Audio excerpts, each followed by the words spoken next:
Get the home field advantage every time with Fairfield by Marriott, official hotel partner of the NCAA. Whether you're a student athlete working toward your championship dreams or your team's biggest fan, Fairfield by Marriott has everything you need to get ready for game day. From comfortable guest rooms to complimentary hot breakfast, Fairfield is part of the Marriott Bonvoy portfolio of hotels and official hotel partner of the NCAA. Visit fairfield.marriott.com to book your next game day stay. The United States Border Patrol has exciting and rewarding career opportunities with the nation's largest law enforcement organization. Border Patrol agents enjoy great pay, outstanding federal benefits, and up to $20,000 in recruitment incentives. If you are looking for a way to serve something greater than yourself, consider the U.S. Border Patrol. Learn more online at cbp.gov/careers/USBP. That's cbp.gov/careers/USBP. Welcome into The Verge, a show which covers the Baltimore Orioles minor leagues. The Verge is part of BSL Radio. Baltimore Sports and Life is dedicated to analysis and discussion on the Orioles, Baltimore Ravens, and the University of Maryland. The site has a team of writers providing coverage of those teams and houses live streaming content weekly. Join the conversations at the message board, like BSL on Facebook, and follow BSL on Twitter.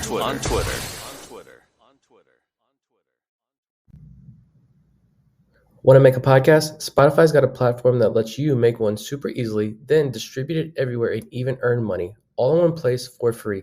It's called Spotify for Podcasters, and here's how it works. Spotify for Podcasters lets you record and edit podcasts right from your phone or computer, so no matter what your setup is like, you can start creating today. Then you can distribute your podcast to Spotify and everywhere else podcasts are heard. Video podcasts are also available on Spotify. With Spotify for Podcasters, you can earn money in a variety of ways, including ads and podcast subscriptions. And best of all, it's totally free with no catch. Ever since we discovered Spotify for Podcasters, we feel like having options like video podcasts and Q&A lets us be more creative on another level. I highly recommend you give it a try. Download the Spotify for Podcasters app or go to www.spotify.com/podcasters to get started. Welcome to On the Verge. This is Zach Spedden, joined as always by Bob Phelan and Nick Stevens, and we're back for our second episode this week as we're joined by the author of Maximizing Playoff Odds, a Baltimore Orioles newsletter, which is available through Substack, and the writer of the Top 30 Baltimore Orioles Prospects Report for Baseball America, which appears in the 2022 Baseball America Prospect Handbook. He is John Meoli. John, how are you? I'm well. Three-timers club. Let's go, boys. Yep, you and just one other guest, Stephen Loftus. So, limited group. Deserves a T-shirt or something. He's going to lap me come draft time. I'm sure it's going to be a runaway by the next time we talk in the summer. Well, either way, limited group, and you've surpassed Eric Garfield, Matt Blood, and Connor Newcomb. So, passing a good group there. Good. It's good to be looked up to. Especially by those guys. So, looking at the top 30 as a whole for the Orioles right now, where do you think the Orioles farm system stands? I think it's in a pretty good spot. I think that this year specifically different from last year's, or not last year's, was how few pitchers there were compared to years past, and that's not necessarily a knock on the pitchers that are there. It's just a reflection of how they've drafted so many position players. There's been a ton of talented college bats. Those are the kinds of guys who are easy to rank highly in these rankings. So I think that the difference, and it kind of explains where the system is. There just aren't a lot of pitchers until you get deeper into the list. It just speaks to what the Orioles' priorities have been over the last couple of years. Yeah, and speaking of pitchers, Drew Rom, he's a guy he's pretty young. We started to see a bit of a velocity tick up from him last year. Yeah. And it showed itself by him having some pretty good results, especially down the stretch run in Double-A. Is there more upside with him now that he's sitting like 92, 93 instead of 89, 90? And it seems like his off-speed stuff's pretty good too. I think so, and I think that there's always the Orioles have seen both things happen. Pretty truthfully, I think you can say John is a little bit of a different animal. He was a college guy. He was around forever. He had pretty much gotten to where he was going to get, and he got better. I think an apt comparison would be someone like Bruce Zimmerman. A couple ticks of velocity really made a huge difference because he had all the rest. He knew how to pitch. He just was able to kind of amplify what he did and improve it in that sense. But I also think somebody Drew Rom is unfortunately, and it's just the nature of what kind of pitcher he started out as. There are lefties who throw in the high 80s who are drafted out of school or drafted at college who need to prove it every step of the way because that's not a typical profile. So I think that he's done. And when you ask about upside being, I think the fact that he's shown he can add velocity, he's shown that his the skills he had while he was throwing, bumping up against Andy and topping out around there. I think skills that he had then carrying over is really an impressive thing to see. I think only get there once you're talking about adding velocity, and I think the fact that he did that and learned the things that he did really, really, really put him in a unique class to organization. Speaking of another pitcher, I know we talk about the all the college hitters and everything at the top of the organization, but we like to dig deep. We like the sleepers here. Another pitcher on this list that cracked your top 30 is Kyle Brnovich. I think he's at number 28 on Baseball America's list. Fangraphs has him all the way up at 17. Kind of went largely overlooked last year, and I think you look at the fastball velo first and foremost, and it's not really there. So I feel like a lot of people will probably continue to overlook him. But what kind of feedback did you get on Brnovich when you were doing your research for this list? I would put him in a category with a couple other guys. Some of them made the list and some of them who didn't, where it's almost like, where people, it's kind of the same prove it category as those, pitchability lefties who have to show they can at every level, they can get better. I'm thinking as you're asking this question about something that I talked to David Hess about like up to the minors. He was like, all you need is a fastball. You can, throw your fastball almost exclusive and get guys out. I mean, I remember it was Zach Lowther's, I'm really rambling, but I feel like it was like Zach Lowther's first pro start, struck out like 12 guys in innings, and it was like a really cold Delmarva, and he threw almost exclusively fastballs. So you could do that at that level, and you're good. You have command of one secondary pitch to put on high A, and then you need to have more than that to pitch well in double A, and that's kind of the benchmarks that you go up, and you look at somebody like Brnovich who has little life on his fastball. If it's his breaking ball, like a spike curveball type deal, that is a secondary to bring this up as I'm looking at it. That's a pitch that really, knuckle curveball that moves a lot of different ways. I think that it's to be about him harnessing that and learning to make it do what he wants to do all the time, as opposed to having it does, and having that kind of vary from pitch to pitch. I think that a skill like that is really important to have. Now, is there rotation stuff that possibly you can't really write anybody out of the rotation until the team out of the rotation? I think that he has a lot of in his favor, most notably that the Orioles, are pretty invested in that Dylan Bundy trade look good, and he's part of that mix. So we go to a listener question here just to build off of this from Vivek. Would you say there's a nice depth of number 4 and 5 starters in the current system?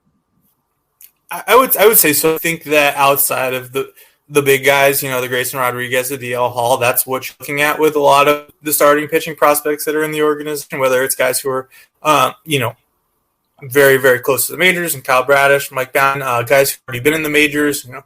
I listed them all off on the radio today. I felt it took like 45 minutes. Dean Kramer and Bruce Zimmerman, Keegan Aiken, as well as Zach Lowther, guys I've talked about.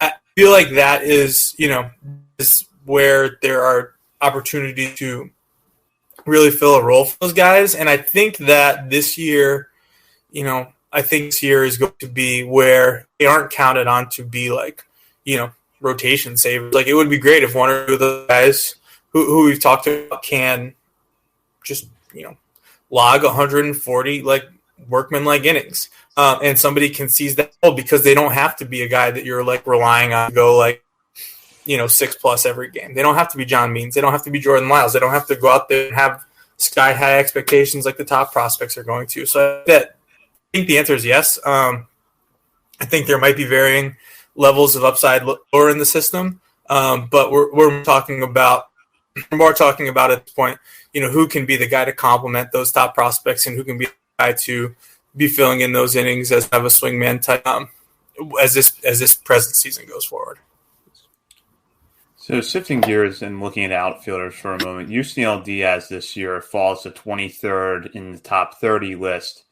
And his struggles at this point are well chronicled with injuries, the fact he was not that effective when he was on the field last year. But at your newsletter recently, you took a pretty in-depth look at sort of the ups and downs he's had really since he came into the Orioles farm system.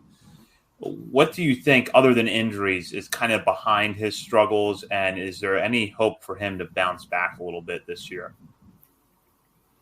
I think that there has to be some kind of bounce, whether it's the dead cat bounce or an actual bounce, like an actual turnaround. I think that there's too much out there to have it go like this forever.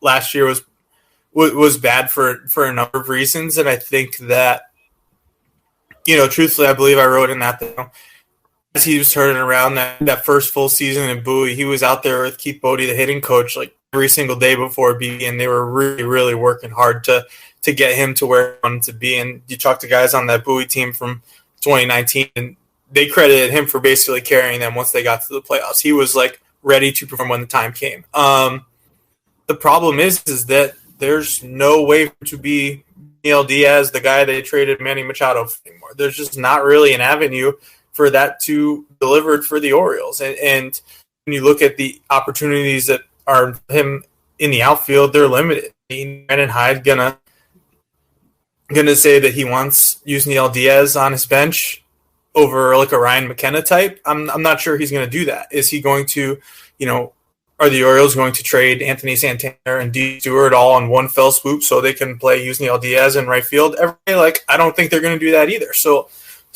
performance-wise, there are a ton of reasons probably to explain what happened. I think that health was going to be a big part of it, and I think that there's some natural things in his swing that make it difficult for him to produce consistently. But when he's produced, it's really impressive. I think that he is, I don't think that it's like a hopeless case, but I would be very surprised if, to that end, if this wasn't one of those springs where he's like, all of a sudden it's like the second week of games and he's hit a couple of like, eighth inning home run, like is like starting to get the buzz going again, because it wasn't the case in the past. Definitely knows now that it's the time to get going.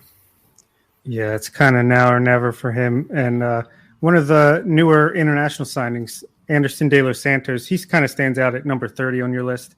He had a great year in the DSL. Not really sure what, how to handle the DSL stats. We're kind of new to the international guys, but what are your thoughts on him, both inside and outside of the organization? What are you hearing?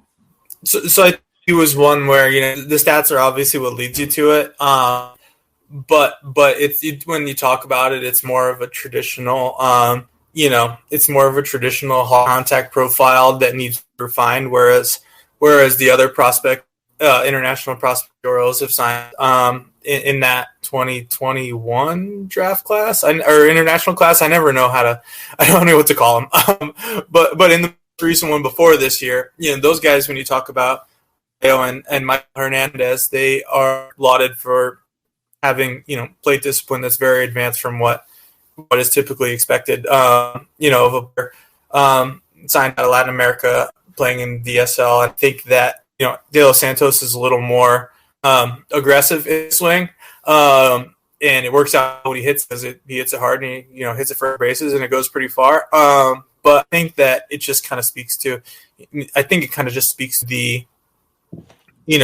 the presence of the international. I mean, I think it's the same thing. I think we talked about it for number 10.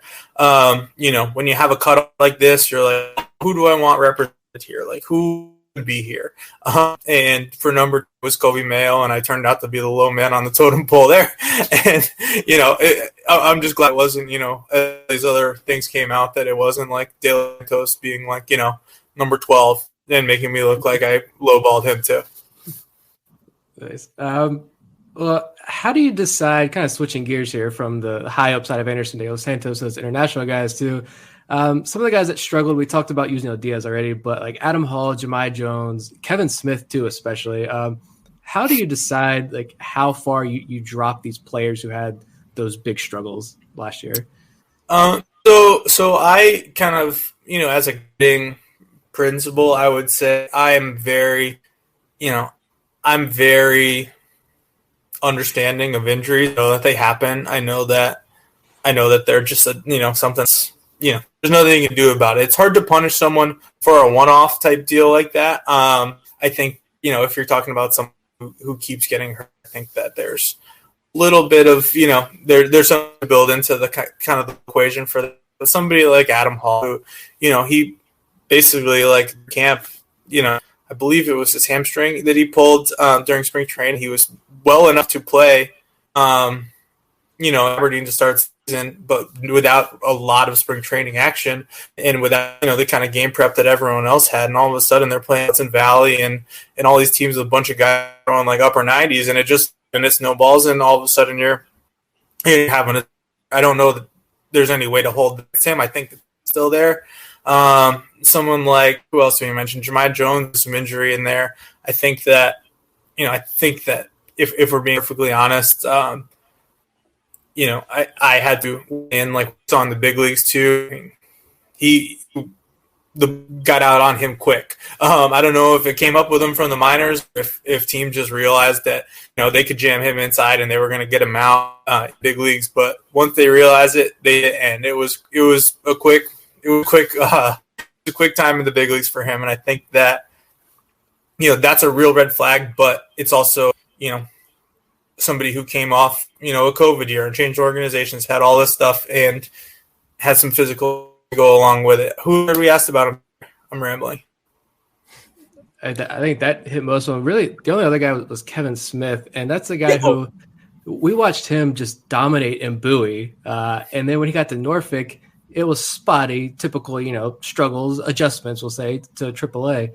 But then you made the note there in his blurb, too, that I had picked up on as the season was ending. Less than 50% of the pitches he threw landed for a strike over that final month of the year. And I think there's also like a little drop in his velo. How do you weigh that with a guy like Kevin Smith, who, there's really not a lot of projection left there with him? He's at AAA and he has the struggles that he have. Do you take a lot of stock into that, or it's just weird timing right now and start fresh in 2022 with him? I think you do, and I think that's where, even though there's a lot of new faces, in the organization who are in prominent roles, I think it's where you develop, a sense of trust, and you understand that people, if people don't like somebody, if they they're shot or they think they don't have it, like, tell you, and like they'll ask you not to write it, obviously, but they'll tell you. And with Kevin Smith, there wasn't anything like that. I think that when somebody falls off that steep, having so well at the beginning of the season, there's always a reason for it. And I think that like respecting that reason and understanding that reason and like baking it in, there's a border between like excuse making for these guys and for, like a legitimate explanation. And I think that on where it comes to Kevin Smith, I was pretty satisfied with what I heard as to what happened. Not something that he'd ever dealt with before. If you look at his stats, if you look at how he performed earlier in the season, if you look at why the Orioles acquired him, it's not someone who this would happen to. And I don't think they would, have added them to the roster. I don't think that they would, have stuck up for him if they didn't, that whatever happened at the end of last year was going to be able to clean slated this spring. So I'm interested in how it goes, because honestly, I believe he was ranked ahead of, all those lefties who made their debuts last year, 2021 handbook. And that was because the Orioles, truthfully believed he was better than a lot of those guys. And he will have opportunity. He will be on a pretty level playing field with all those guys. The fact that he's not really getting mentioned in any of these conversations, rattling off, a half dozen guys who have been in AAA and can be pitching in the big leagues this year. Like that's the consequence, I guess, of him falling off the way he did. But I don't know that that's also going to be the reason why you shouldn't consider him going forward. I have to imagine that when you're putting these lists together and you're dealing with players like that, like the line you just talked about between legitimate issues that maybe can be solved versus excuses, that has to be tough to figure out where it is sometimes, I would imagine. It is. I think that, in the past, Orioles front office, like there was a lot of like sides to everything. There were people who like players that were drafted by the team and traded for by the team, people who didn't, and there were certain things, and you just didn't know what you were going to get. I think now you kind of know what you're going to get, and I think there's an understanding of like what will be the what am I trying to say?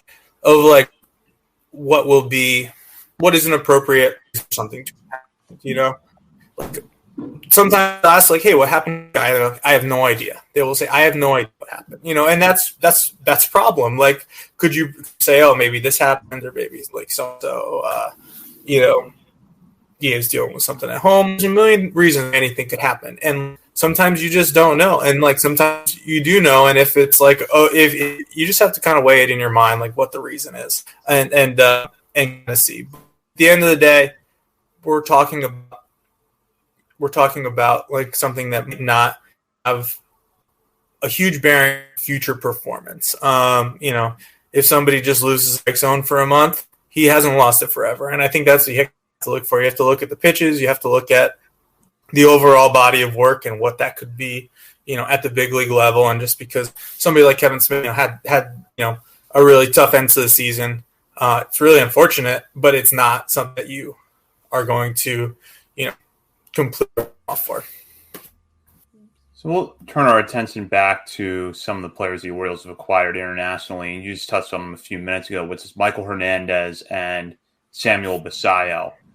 You talked about how both of them have such advanced plate approaches, good plate discipline for their age, and both of them are inside the top 15 on this list. So what are you hearing about them that would warrant putting them this high at this point? I think that it's really an upside play, and the same way that it also, I guess these are on the way. So first of all, it's an upside play. Like if these players pan the way that the Orioles and by virtue of how much they signed for the industry, think they will, these are going to be legitimate like impact figures. They're valuable for a number of reasons. They're valuable for what they can bring to your organization on the field. They're valuable for what they get the organization in trades, if they decide to go that route, and they're supremely talented. These players are identified for a reason because they're very good at very young ages, and I think when you look at a team like the Orioles specifically, they are very attuned to what they can work with. When we talk about players, plate discipline and pitch recognition being precocious, that usually comes with being able to put the bat on the ball.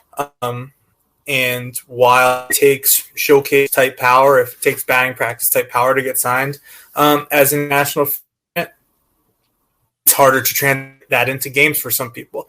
And I think I heard, and what I was told about these players specifically was that as the season went on, it was more consistent hard contact. And when you hear about players that the Orioles are high on, it's because, as the season goes on, as their careers are going on, they're hitting the ball hard more often. They're hitting the ball hard and in the air more often. It's not, it's not just hard contact.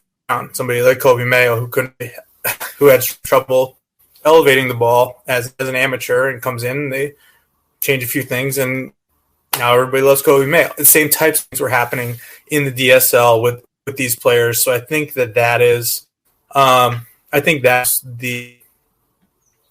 is the main reason. And truthfully, there's just like a little bit of like sausage is made. Like, if somebody's a first round pick and they're a good player, like they're going to be ranked in an organization's top 5, no matter what. And it's just a matter of what. And if you sign for 7 figures, you're going to be pretty highly in an organization. So that's like, that's a less answery way of answering it. But that's that's where it is. But that's something truthfully I never really had to deal with. These were plopped into this year's rankings around sometime in the spring. That's when they put like the most recent round of international signings in. So the ones that the Orioles signed in January, they will go into the rankings, be able to slot them where they think appropriate in a month or so, I would say. And, baseline for me, because I've never really had to compare a 16, 17-year-old player in the DSL to a college draftee who was traded for Michael Givens and played, a really good season in Bowie. Like, how do you compare that? It's apples to oranges, to use a cliche, and it's also really hard because unless you're down in Florida, for instance, you don't get to see this too.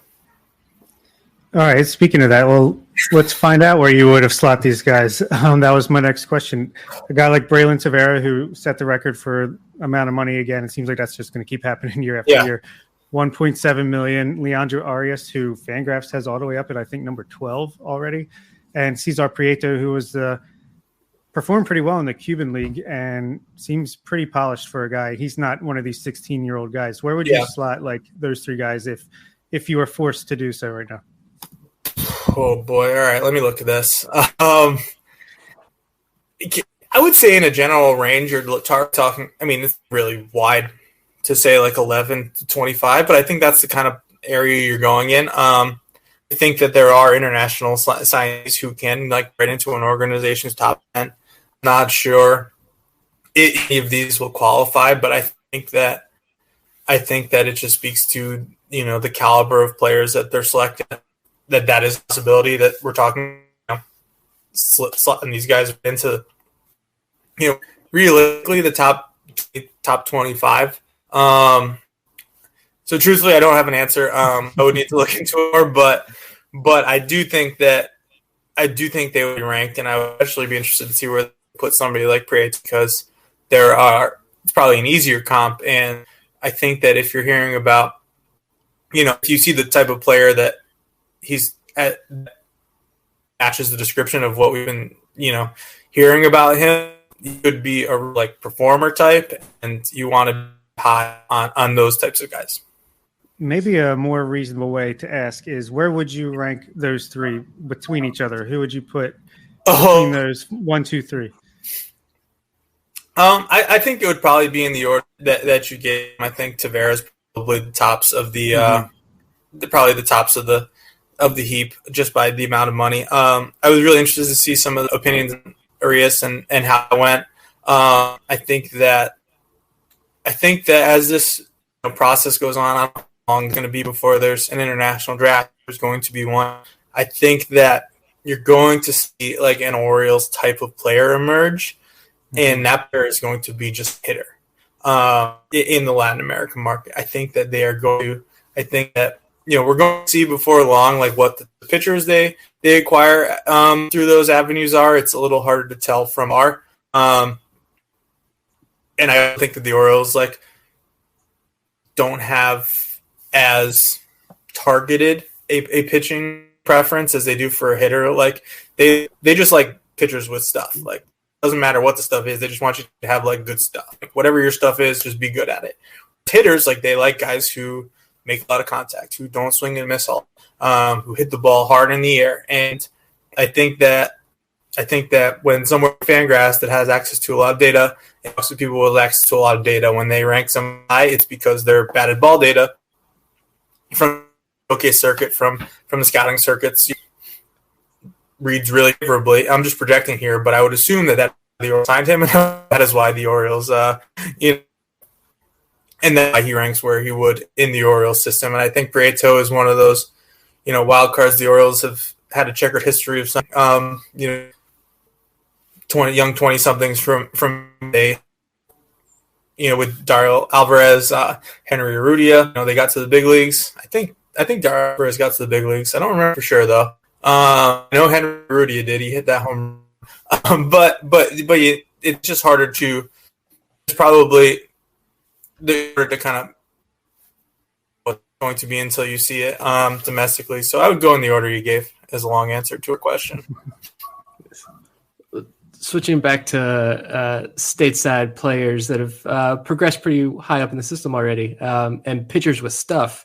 My only issue with the top 30 list is that I don't see Brandon Young. And so I'm assuming he's number 31 if you were to stretch this out a little bit. Am I right in assuming that?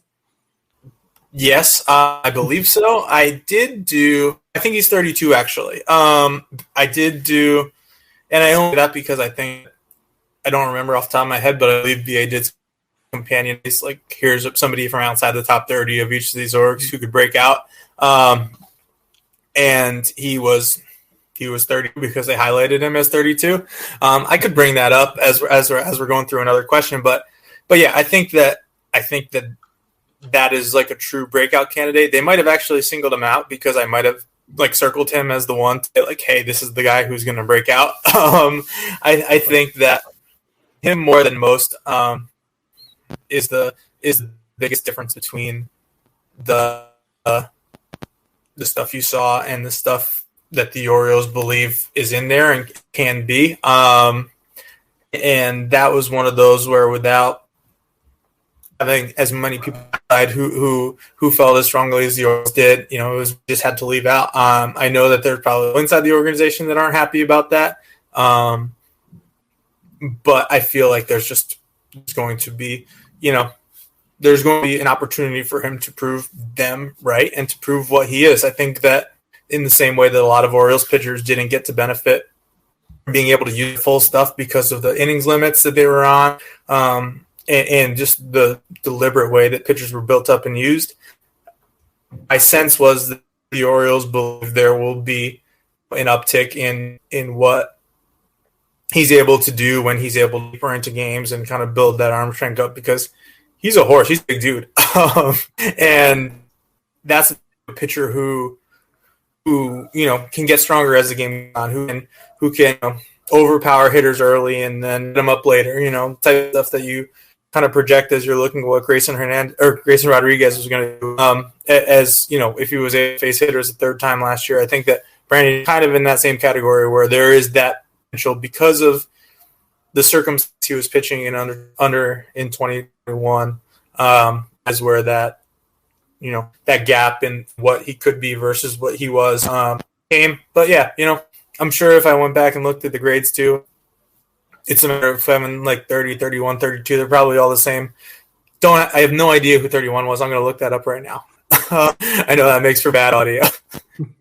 Actually, I don't have a story, so this will take me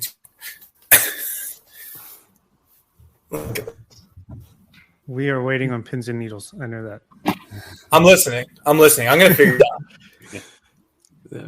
I just love it. Brandon Young is just I don't know what it was. I can't pinpoint exactly, but as soon as the Orioles announced that signing, I remember trying to find a video. He had like one of his college starts from that pandemic season up on his college website. It was still archived, and I watched it and just fell in love instantly. So I'm loving what you're saying about him, and I love that the Orioles are seem to be high on him as well.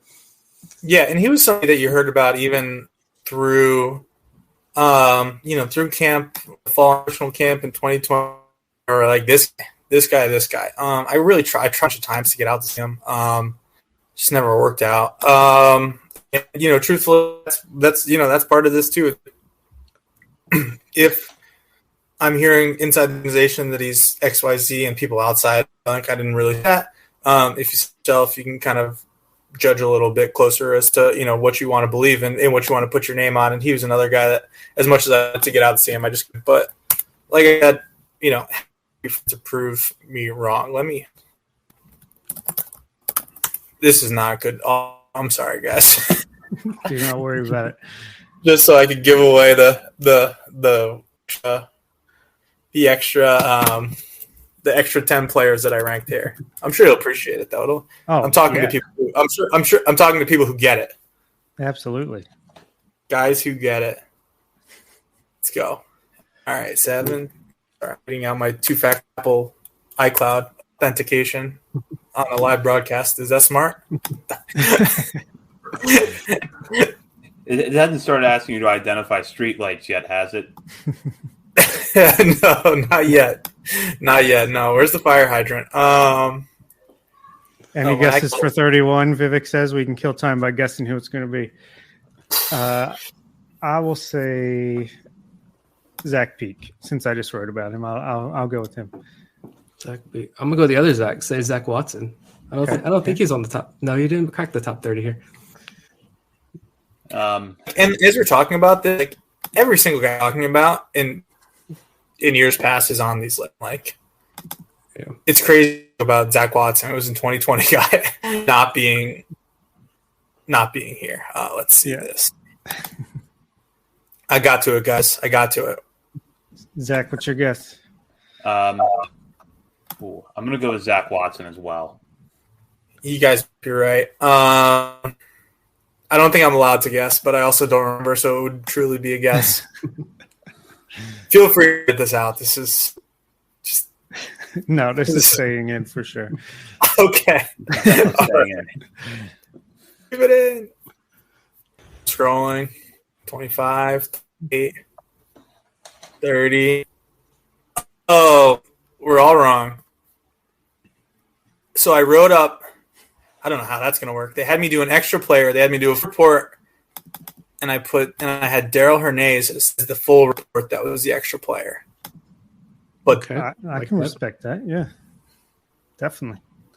But then it had me list the next 10 prospects starting at number 31, and I put Brennan Hanafy there. I know Nick loves that. That's his boy. So I'm very curious how that worked out. I'm looking at it now. It will mean that Hernandez just isn't in there at all, which is unfortunate, but it's all March. So what are you going to do? Yeah. The 10 that I put were Hanafy, Brandon Young, Watson, Michelle Don, Luis Gonzalez, Zach Peak, Felix Bautista, Robert Newsom, Cody Sedlock, Dante Williams. All those names make sense. Yeah. Yeah. Great audio, like I said, fantastic live experience for the listeners and the viewers. Now I feel really bad because I might have. I don't know how that. I hope they caught that. I think they got it. And worth the wait. Yeah.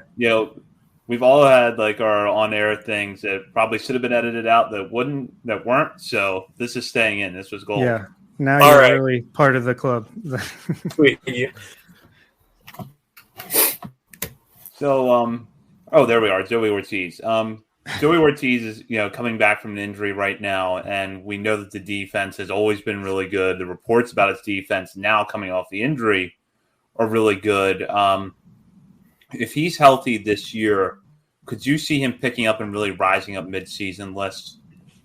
I think so. If he had continued to have the season that he was having last year, he would have continued to he would be even higher than he is. As I guess like a Kyle Towers type path where you kind of, you spend the first month or so in Green, and then you go to Bowie for 3.5 months, and then, you pack your bags up with Adley and you go to Norfolk for the last month of the season. Like, that would have been him. We're talking about those two guys as guys who are on the verge of who are on the verge, free advertising, who are on the cusp of being in the leagues, and in Adley, possibly being on the opening day roster. So I think that is, and I think that what it's like the Orioles are kind of viewing these guys is like, if you like, that's obviously like you're not going to get punished for that, but if you know that you are performing at the level that you were before, you don't have to repeat grade. When you talk to someone like, Michael Elias talking about Hall, like if he's throwing strikes, he's in the big leagues, because that would have been the case if he was healthy all last year. And I think that somebody like Joey Ortiz, who they really like, who would be truthfully a very, very emblematic, I guess, success story for this player development department that they're trying to, trump it up and feature. I think that someone like him, making his debut, have really good starts to the season, being higher on prospect lists is, part, and he'll deserve it, but B, the Orioles will want that to happen too. Yeah, that's a good point. And I loved hearing Elias say that about DL Hall. I mean, it just proves that, they're not just going to stick to baselines with, if they think someone's ready, they'll have them up, at least now that they're kind of turning the corner a little bit, trying to be more competitive. Yeah. I mean, they were cognizant of like wasting bullets like a couple of weeks into the season last year, like with him, and like, they they were very cautious with Grayson Rodriguez for good reason, because they think he's really good and they want to make sure that he's really good in the big leagues sooner rather than later. But I think they knew, I think they're not really the wasting bullets type. I think they know what they have in those guys, and they need to see it at Harbor Park for very long. Now, here's a question just more about just making a top 50, top 30 list in general. We found that even though no games had been played from the end of the 2021 minor league season to the time we updated our top 50 list about a month or so ago, that we had way more changes than you might expect just from, no baseball being played. And you did your list shortly after the season ended. If you, had more time, if you had done it in January or February, you think your top 30 would be any different? Possibly. I think that, I think parts of my list being due at BA when it is, the bad part is was usually that it was like the end of the season and I was just like really tired and I was, I'm still covering some, like, it was just a lot of stuff to do. But the good news, this part of my mind was that I was operating completely fresh. There are some mid-season updates, MLB.com will do it after the draft. There's some here and there. People do refresh their lists and people do updates, but I feel like it was a clean reset for me. And that's really valuable to me. I don't like when I know I have to do something to like see it already done, like see someone else's version of it. There was a very young profile Adley Rutschman written early in 2019 that I was like, I'm going to have to write a story about Adley Rutschman at some point, so I'm just not going to. And like, there's like, I just don't influence at all like that. So I think that there might have been changes, but that would have been through being able to talk to people more. Somebody like Kobe Mayo, we saw it on the last one. I was just like, I'm going to be the guy who puts the top, on my flag there. And like everybody like passed my flag. They're like, that's nice. I got a 6. And like, what are you going to, in October, I thought like based on what he had been doing at the time that, and like where he was in his development, like behind, maybe behind the development curve, considering he played a half season after missing all of 2020. I don't know if I didn't value the results enough. I don't know if the results were valued elsewhere. I don't know if the hype just started building. But, it happens, and it happens over the course of an offseason. It happens as more and more lists come out where you look back and like, oh, did I do that? Should I have done that? And then and you kind of go from there. But I'm sure there would have been, good to answer your question, but I really like the part where I knew that a lot of things have happened since, the big lists have been updated, and that gives me kind of clearance to write it as I see fit. Yeah, I like that answer. Just looking at the system as a whole, and now you as more in this fan role, you get to sit back, enjoy minor league baseball a little bit more. Outside the obvious names like Adley, Grayson, DL Hall, Gunnar Henderson, are there guys in this system that you are personally really excited to follow this year? Yeah. I'm really interested just in general, like go down to Delmarva at some point early in the year and see what a team full of like 20-year-old international signings look like. I've seen Orioles affiliates play against them, but I've never had the to pay attention to them like you would if they were wearing, the Orioles, affiliates colors. A really lame way to say that. Yeah, I think that's going to be really fascinating, like how that transition goes and how, some of these players look as the season goes on. I think that I'm fascinated to see who of that kind of mess of pitchers that spent most of the year in like Delmarva and Aberdeen, like who makes a jump and is really like, okay, like thanks for babying me last year, but like it's my day and I'm going sick. Like, it's going to be good. Because I think the Orioles are really anticipating seeing who does. I think they have a lot of ideas of who that could be. I'm really interested to see what the two T pitchers are able to do. I know we spoke to Carter Baum on Zoom last week, whenever that was. All that stuff kind of got buried because of the lock. He said he was pretty much full go. I don't know that I've seen anything on Hanafi, but I'm really interested to see what's going on there. I know that the Orioles were really, really excited with how he came into spring training last year and all the work he was able to do at home. I think there's a lot. It's mostly the pitching side. To be quite honest, I think that there's going to be a lot of good performances that are drafted just by virtue of them drafting good college hitters. Those types of guys will sort themselves out. You'll know who's good because they will hit well. But it's pitchers that really are going to be of the focus for me as this year. That's a good point about Delmarva, because I think that the idea of a low A roster that's full of 20-year-old international signees and other organizations is not that unusual in this day and age. But for the Orioles, pretty much unprecedented. And now you're going to have it at Delmarva this year.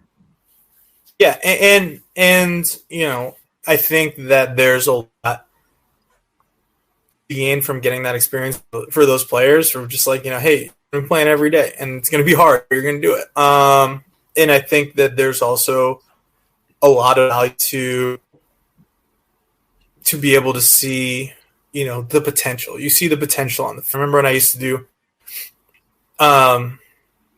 Red Sox minor league stuff, there used to be 4 guys who were signed to stops on every team, and they were all really talented and really athletic, and you could dream on them, and everyone could dream on them. Scouts would dream on them, and they'd come in and trade for them. And people who watch the games would to see what kind of talent out there. And I think that it's going to be a really unique situation down there that I'm very interested in seeing how it goes. Yeah, it does seem like that's when a player can really explode onto a scene, is going from FCL to full season ball. I know Julio Rodriguez, Christian Robinson, those types of players, you didn't really hear too much about them until they hit full season ball and just exploded. Yeah. And that's, and just by virtue of opening up this avenue to acquiring talent, the Orioles are opening up the possibility that it could happen with them. All it takes is one player to make a whole international program, The Nationals spent a lot of money on Victor Robles, and he turned out pretty well. He's a big leaguer, but also Juan Soto. That's all you when everyone asks what we're doing this for, you just say, hey, that guy's why we're doing this.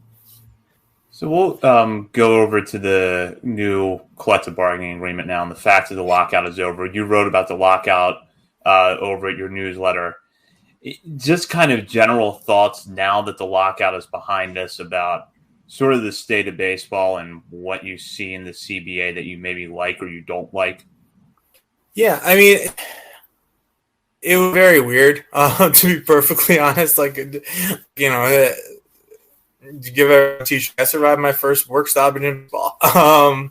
It was just a very bizarre, thing to see happening. I was really heartened by the way that the players' stances were represented in the media and how they represent themselves. That's just a large scale. But I think that the gains that players made in trying to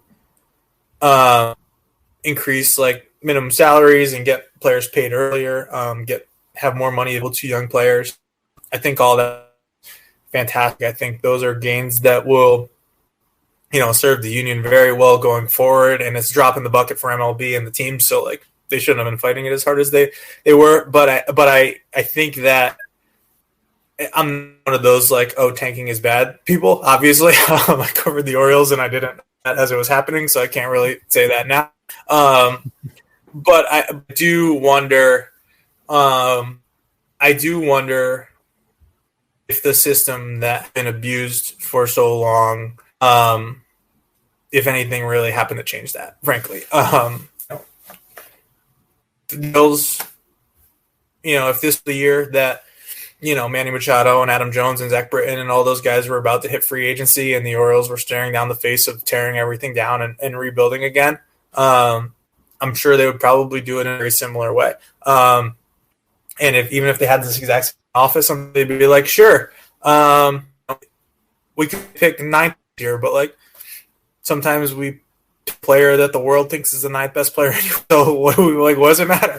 We're just going to take these players that we think are good, and it doesn't matter if they would have been picked first 8 picks, because we're going to take the guy we think is good. We're going to use our bonus pool, as best as we can, and we're going to, trade players for younger players and not have a high payroll. I don't think that those things are going to change. I think what's really fortunate for the Orioles perspective, and I've been trying my best to find a way to articulate this in a letter without sounding like I'm just like completely bought in. It's like I really do think that they're past the point of like rebuilding. I wonder if if we need like a new word for it. Like they're not obviously they're not going to be going out and getting like some big time starting pitcher, but like I don't think you can say that they are rebuilding right now. So none of this applies to them. I think they are somewhere in. I do think there's going to be another Orioles, and I think if one of the main priorities of this work stoppage was to make it that can't happen again. Obviously, the league doesn't care that these things happen, and ultimately, they didn't do a lot to change it. Yeah, the one thing us and I'm sure a lot of Oriole and baseball fans in general are hoping for is to curb the service time manipulation, and they kind of tried to make an effort to do something about that with, if you finish in the top 2 in the Rookie of the Year voting, you get your year back. Or if you finish in the top 3 and you started the year with the team, then the team gets a draft pick. Do you think this is enough to keep Adley Rutschman from having to go back to the minor leagues to start the season to get that extra year? Or what do you think about that? I have wondered as, it's gotten further away from just like the rush of detail. It's like a pick after the competitive round. If you somebody up for the full award, is that something I saw? You get a draft pick that's basically like 30s, or is that second balance round? Because if it's after the first, like that's really valuable. I do wonder like how the Orioles would weigh like getting another pick, especially if it happens. Like so next year they're going to be in round B, they're going to be in the 70s. You get like $800,000 for that value. So if they are like, okay, we can, be losing, potential, 30 Adley Rutschman time or whatever year that would be that he's, free, whatever. But we could have an extra like $1.2 million in our draft pool in a year that we might be picking a little bit at first. Like, that makes a huge difference. I'm not sure that makes enough difference, but I think that's probably the calculation they're making right now. Also should know better or like more firmly like where draft pick is, but I know that there could be like significant like for them to do that on the draft pick. I don't know if it's enough, but I think that it could move the needle.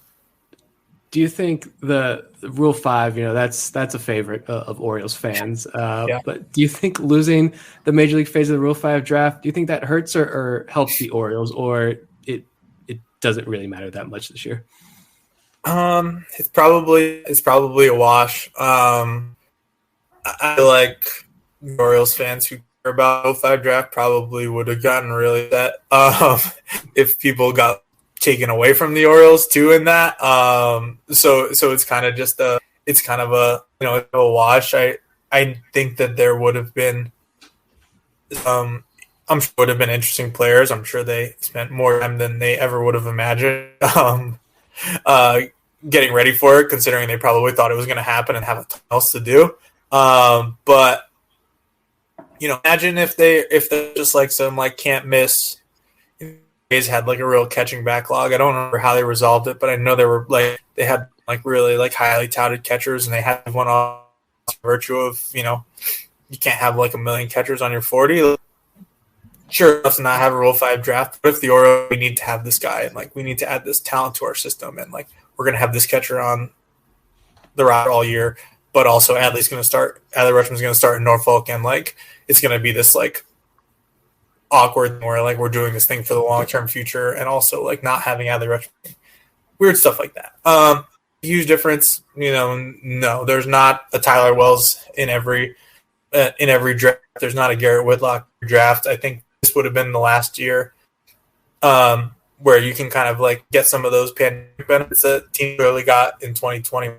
But I think it's going to be a wash. Yeah, that makes sense to me. Your newsletter is always a highlight. Whenever it shows up, I wake up, first thing I do is check my email. Oh, John wrote one of his newsletters. First thing I'm going to do is read that, especially during the lockout when there was absolutely nothing going on. That was like a godsend. What has transitioning to that been like for you versus when you were writing for the paper? It's starting to feel different now versus January and February. I was basically doing the same things that I would be doing in a normal off season.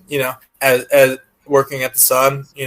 Those times I'd put on and it'd be like nighttime. And I'd go, I have to write something for the morning, and I'd figure it out. Now I just have to less often, and I have a freedom as to what that is. Content wise, I feel like I'm still to write the stories I like to write and report types of stories.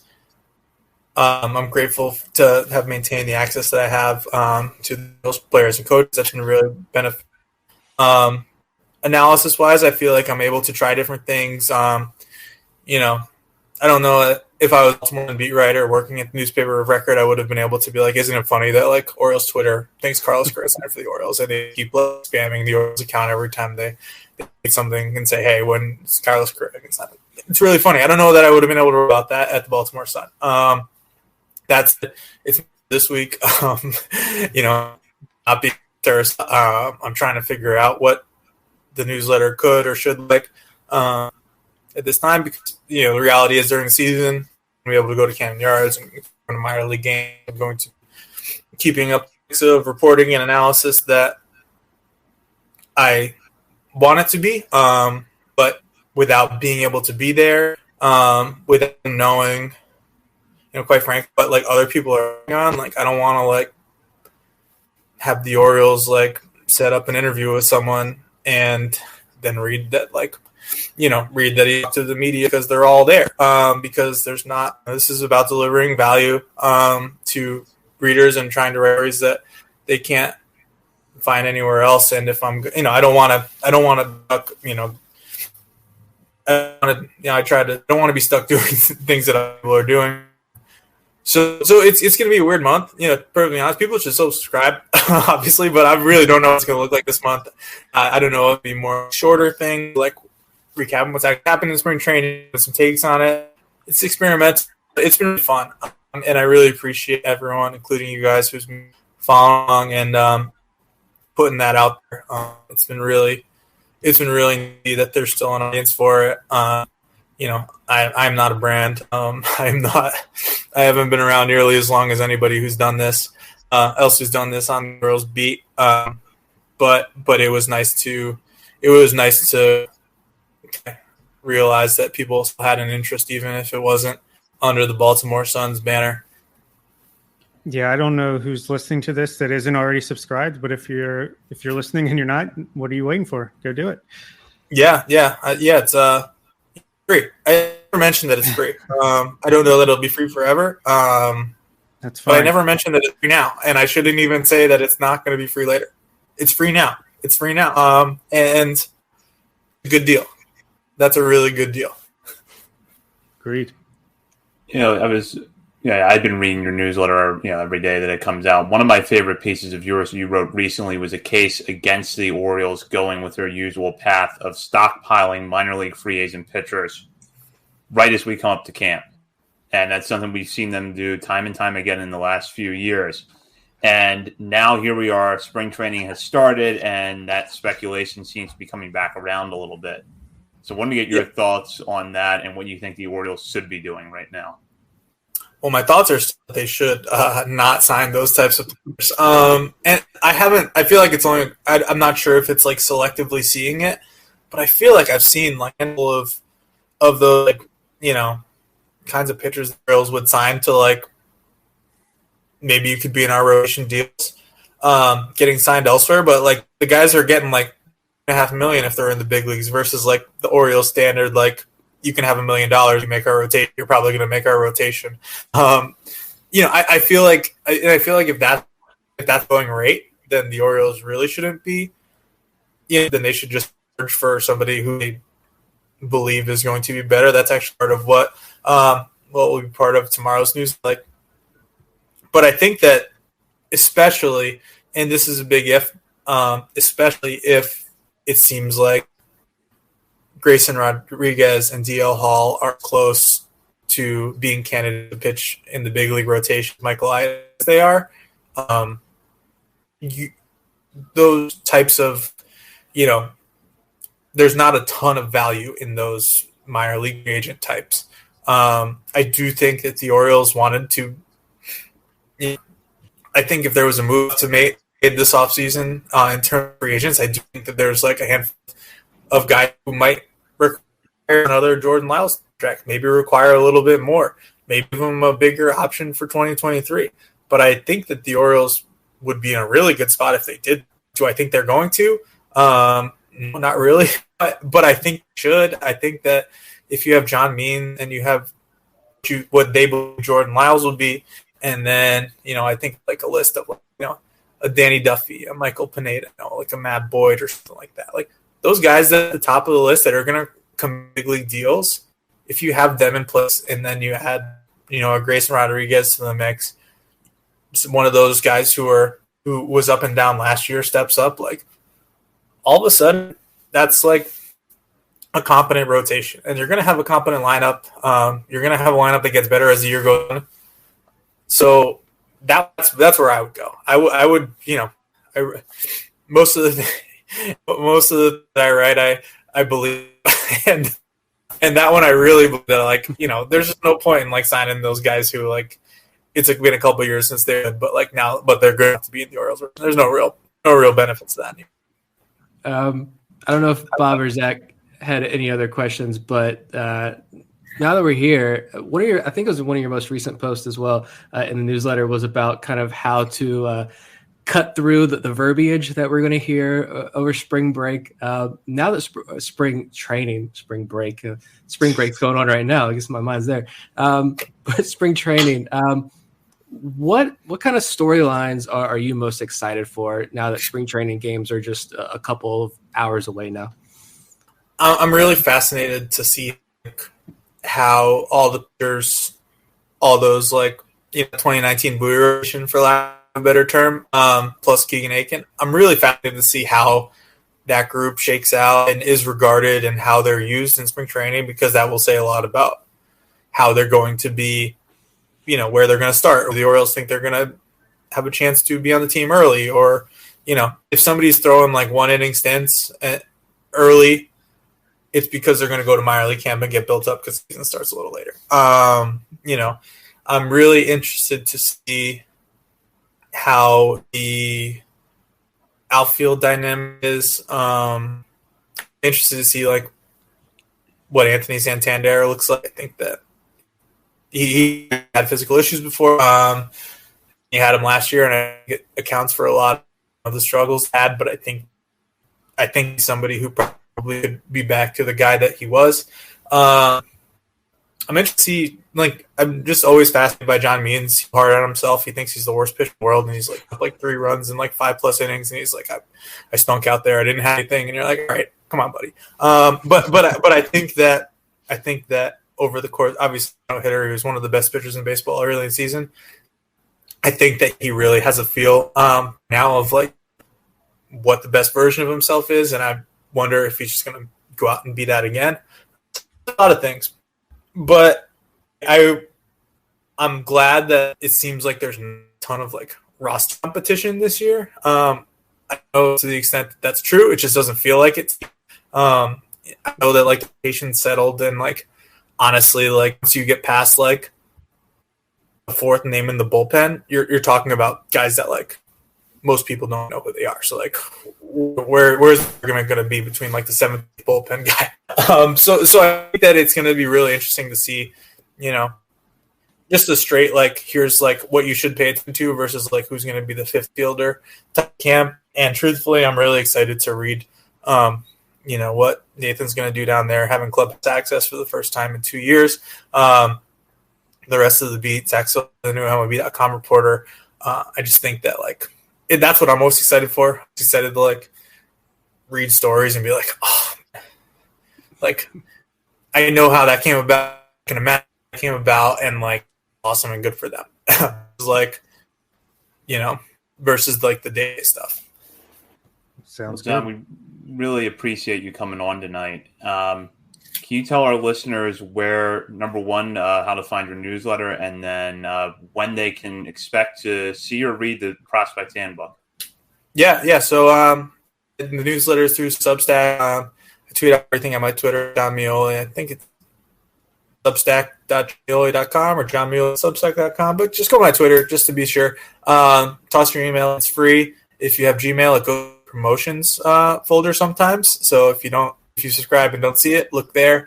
It even goes to my promotions folder sometimes, which is kind of weird. And as for the handbook, I believe it's been printed. I don't know when it will be shipped, but I do remember there was a digital edition offered to people who purchased it through BA, and it should be landing in people's boxes shortly if it hasn't already.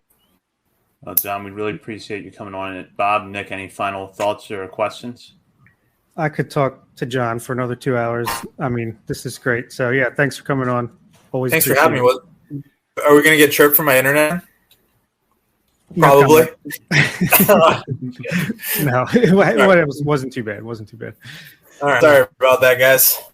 No worries at all. So we'll be back next week with a new episode. In the meantime, continue to follow us on Twitter at BSL on the Verge. And check out BaltimoreSportsAndLife.com for all the latest articles. And be sure to join the message board there to interact with readers and writers on the site. For Bob Phelan and Nick Stevens and our guest John Meoli, this is Zach Spedden. You've been listening to On the Verge.